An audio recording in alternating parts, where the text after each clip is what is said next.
namin tayo. Tol? Hindi na alam kung saan tayo. Alam namin. Hindi, nagpakarudo pa kami pare. Ba't na magpas kayo? May dadaan kasi konti. Ulol! Yun na kayo ng namin, pakala namin, bulbul! Dito kami ngayon sa Hospital ng Maynila sa ilalim po. Ayan po. Pinapalis po namin dito yung mga natutulog dito. May mga sampay-sampay pa. Ayan o. Si Boss Torres nandito. Si Boss Genjen o. Shout out.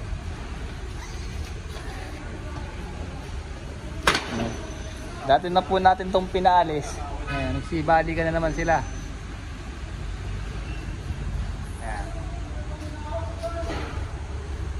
Ayan o, mga nagkasampayo dito. Ayan. Kaya, pas may mga alagang aso pa. Ayan o. Tinatawagan po natin yung ano, mga nang re-rescue ng mga aso. Ayan o.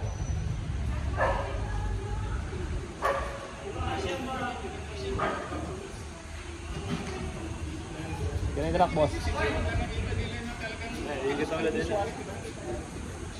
Ayan. Boss, talis na po kayo dito, boss, ha?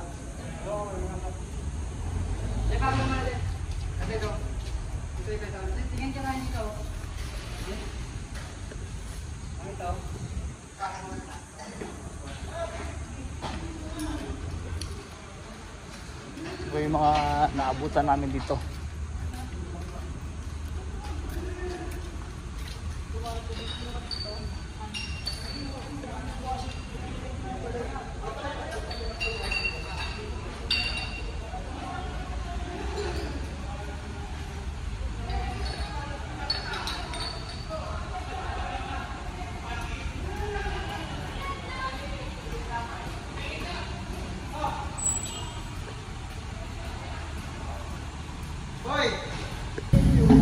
Ayan po, pinapalis na po kita dito, mga nakatara dito. Ayan po, no? Dapat po talaga magkaroon dito ng ano, ng city pound para makuha yung mga aso kawawa, no? Parang di naalagaan ng mga nag-aalaga.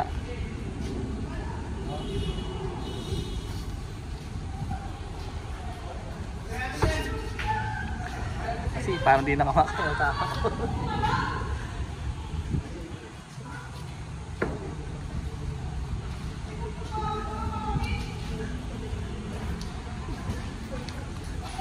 Naisan niyo po alaga yung mga yan? Mga aso? Oo, maliit pa lang yan. Ay, nga. Palit pa lang daw pa kanina. Pero sana, no, malagaan sila na tama. Tulad niya, wala silang tamang ano, bahay. Papalisin na sila dito kasi bawal na po sila dito eh.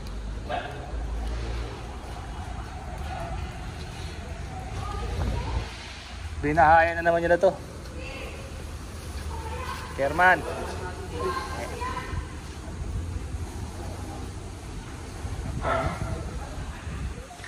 May alaga pang pusa. Ano, pakawalan natin yan? Pakawalan natin para mabuhay sila matagal. Kinukulong dahil pinapakulan yung ganyan eh. Oh.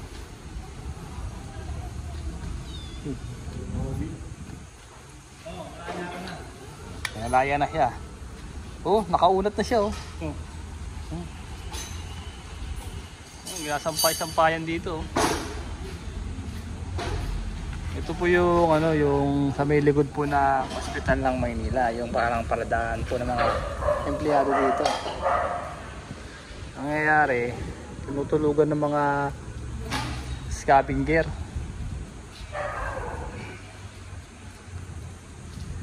Sa'yo po ito, te? Baka malaglag po doon.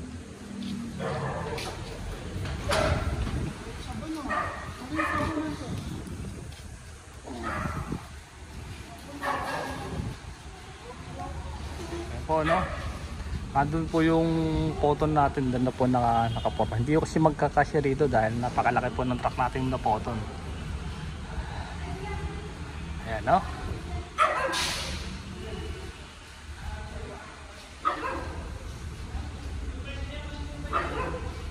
Hideout to ng mga ano eh, mga scavenger natutulog dito eh. Ayan, mga pinapalis na po sila dito. Tulad yan, delikado yan, nakawala. Mamaya managat. Wala pa namang mga ano yan. Rabies. Tarahin. Tapos, ang masama pa dito, binabandalism. Binababoy nila ng mga ganyan, no? Mga pangalan po nila. Sulatan ng ano, ng pentel pen. Tapos yung mga sabit-sabit nila na mga ganyan, dito rin nila nilalagay para matuyo. Ginagawa nila tong ano, squatter. Tingnan niyo po ito, oh, sa may likod naman po nito.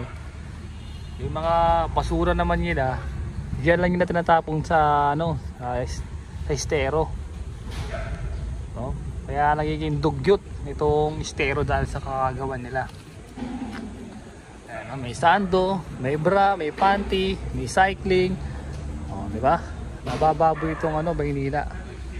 Tapos sa may ilalim, doon nila tinatago yung mga gamit nila.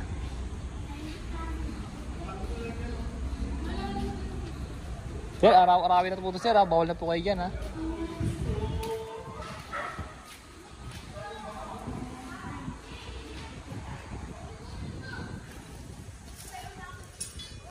Ang daming kalat, oh.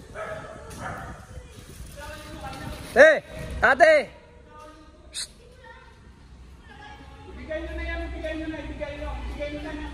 Para maninis na yan. Ate, nakakaganda yan, lalaki na lakas eh.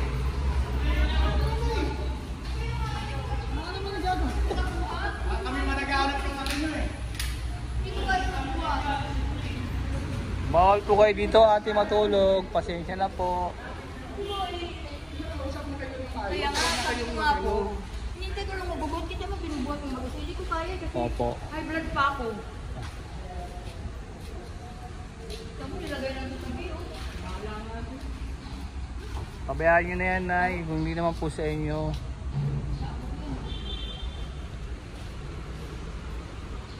Biro nyo, ang ganda ng ano nyo. Ang ganda ng tulugan nyo. Kaya naman malaglag ka, kaya.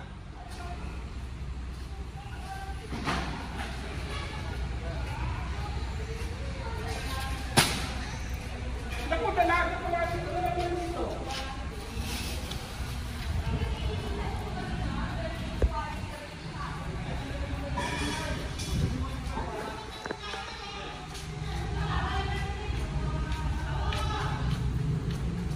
Kawawa naman si nanay, high blood pa. Dapat matignan din siya sa ano, tatwal. Nandito na yung hospital, pwede siya magpa-check up. Ang kaldero, 300.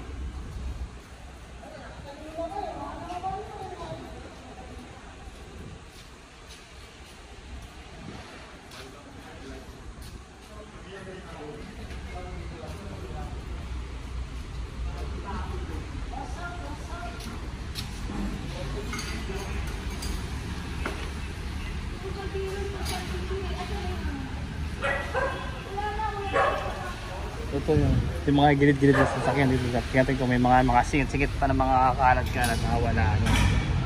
Dito iba, inaano nila yung mga basura nila, mga gamit nila. Dito nila lalagay.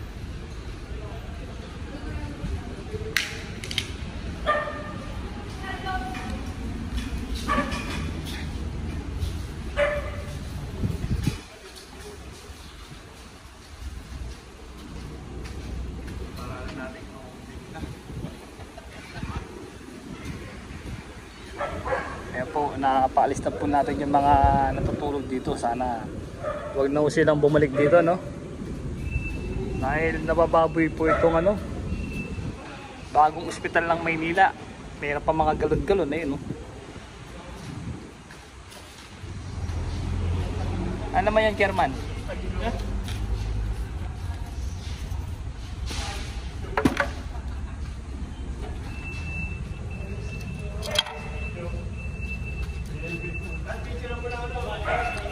Apa tak? Dito ako.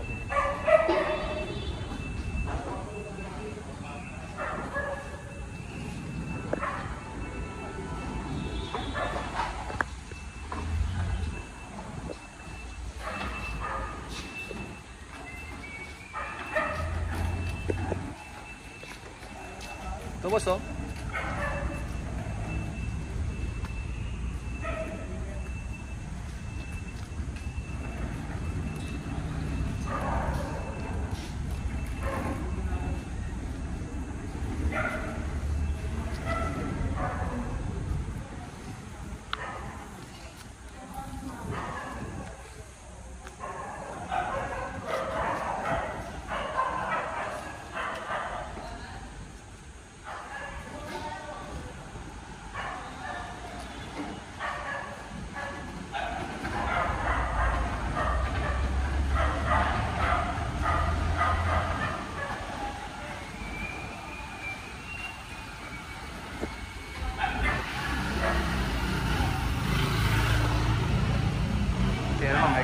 doon, oh.